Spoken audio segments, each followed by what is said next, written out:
বাংলাদেশের সাথে পাকিস্তানের চ্যাম্পিয়ন্স ট্রফি থেকে বিদায় নিশ্চিত। ভারতকে সঙ্গী করে ত্রিদেশীয় সিরিজ আবারও দেখা হবার নতুন আলোচনা শুরু হয়েছে। যদিও বাধার দেয়াল আইপিএল, বিসিসিআই সহসভাপতি রাজীব শুক্লা বাংলাদেশকে সবসময় সহযোগিতা করতে প্রস্তুত জানিয়েছে বিসিসিআই। বাংলাদেশ দলের চ্যাম্পিয়ন্স ট্রফির স্বপ্ন শেষ। আয়োজক পাকিস্তানেরও একই দশা। রাওয়ালপিন্ডিতে দুই পরাজিত দল গ্রুপ পর্বের নিয়ম রক্ষার ম্যাচ খেলবে। বাংলাদেশের মতো নিউজিল্যান্ড ও ভারত এ দু দলের কাছে হেরে টুর্নামেন্ট থেকে ছিটকে পড়া তীব্র হতাশায় ডুবেছে পাকিস্তান। ক্রিকেট বিশ্ব দেখেছে আরও একটি এক পেশে পাক ভারত ম্যাচ। তবে চ্যাম্পিয়ন্স ট্রফির পর ফের দেখা যেতে পারে দুই চিরপ্রতিদ্বন্দ্বীর দ্বৈরথ। গুঞ্জন আছে ত্রিদেশীয় সিরিজ আয়োজন করতে আগ্রহী বিসিবি। সম্ভাব্য প্রতিপক্ষ হিসেবে ভাবনায় ভারত ও পাকিস্তানের নাম। কিন্তু প্রশ্ন হলো, আইপিএল এর ব্যস্ততায় কতটুকু গুরুত্ব দেবে বিসিসিআই।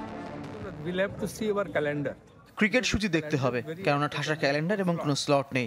তবু এমন প্রস্তাব এলে বিসিসিআই ভেবে দেখবে কি করা যায়।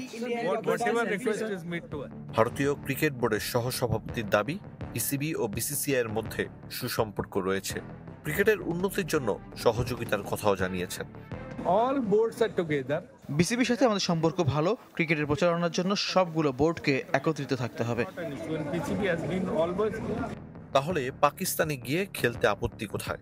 চ্যাম্পিয়ন্স ট্রফির জন্য কোনোভাবে ভারতকে নিজ দেশে খেলাতে রাজি করতে পারেনি পিসিবি। অবশ্য রাজীব শুক্লা দুবোর্ডের মাঝে কোনো সমস্যা দেখছেন না। এটা কোনো ইস্যু না। পিসিবি সবসময় ভারত ও আইসিসি কে সহযোগিতা করছে। ক্রিকেটের স্বার্থে সুসম্পর্ক বজায় রাখতে হবে। আরিফুল ইসলাম, চ্যানেল 24, দুবাই, আরব আমিরাত।